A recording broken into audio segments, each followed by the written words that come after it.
Bismillahirrahmanirrahim. Assalamualaikum warahmatullahi wabarakatuh.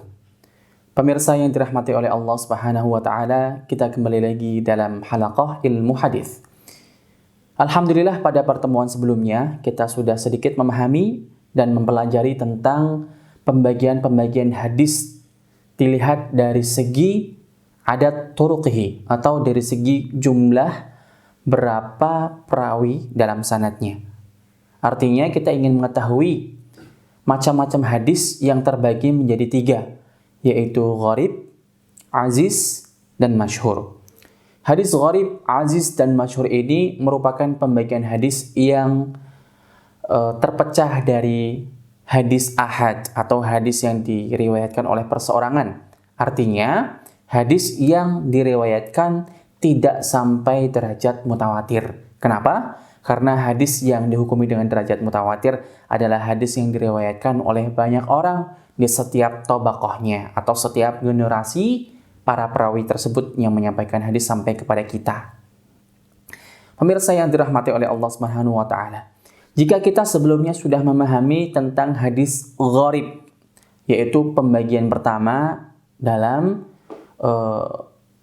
taksimul hadis bi'atibari adadi turuqihi, terbagi menjadi 3. Gharib, aziz, dan masyhur. Jika hadis gharib adalah hadis yang diriwayatkan oleh satu orang perawi, walaupun dalam satu tabaqat. Gambarnya dan bentuknya sudah kita pahami kemarin bahwa jika terdapat dalam satu tabaqat saja minimal ada satu orang perawi, maka sanad tersebut sudah dapat dihukumi dengan hadis gharib. Terserah baik apakah satu rawinya itu di tengah-tengah sanad, atau di awal sanad, atau di akhir sanad. Pemirsa yang dirahmati oleh Allah Subhanahu wa taala, kita ingin mengingatkan lagi bahwa pengertian awal sanad, akhir sanad, dan wasatu sanad atau pertengahan sanad harus kita pahami betul-betul untuk memahami pembagian-pembagian hadis yang akan kita pelajari. Jika kita ingin mengetahui di mana letak awal sanad, maka awal sanad adalah guru atau syekh dari seorang musannif yang menuliskan hadis tersebut dengan sanadnya di dalam kitabnya.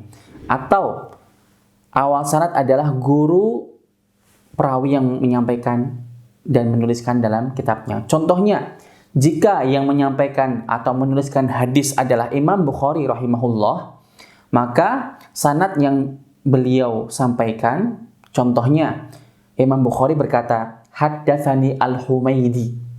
Al-Humaidi ini adalah gurunya Imam Bukhari. Nah, berarti gurunya atau syekhnya Imam Bukhari itu dianggap sebagai awal sanad. Sanad yang paling awal. Sedangkan akhir sanad, di mana letaknya akhir sanad? Maka akhir sanad adalah pada generasi atau tabaqah para sahabat atau tabi'in. Para sahabat jika hadis itu marfu' sampai kepada Rasulullah SAW, atau para tabi'in jika hadis itu tidak marfu' atau mauquf. Maka bisa kita lihat jika contoh di dalam papan tulis ini, ya, misalkan, maka akan saya gambarkan siapa musannif atau siapa rawi sebelum awal sanad. Contohnya, jika kita lihat dalam contoh di papan tulis, berarti awal sanadnya berada pada tabaqah atau generasi yang tabi'in. Ini adalah awal sanad. Kenapa? Karena kita anggap rawi atau orang yang paling bawah ini dianggap sebagai musannif. Maka ketika dia menyampaikan contohnya, haddatsani syaikhi fulan, misalkan ada 3, berarti dalam gambar yang sudah ada di papan tulis, awal sanadnya yaitu tabi'in. 3 orang ini merupakan guru dari seorang perawi. Awal sanadnya ada di sini. Kemudian akhir sanadnya di mana? Akhir sanadnya adalah jika hadis ini memang marfu atau dinisbatkan kepada Rasulullah SAW, berarti akhir sanadnya yaitu generasi sahabat atau sahabat Rasulullah SAW. Awal sanad dan akhir sanad. Kemudian rentang antara awal sanad dengan akhir sanad itu dinamakan wasatus sanad atau sanad yang berada di tengah-tengah.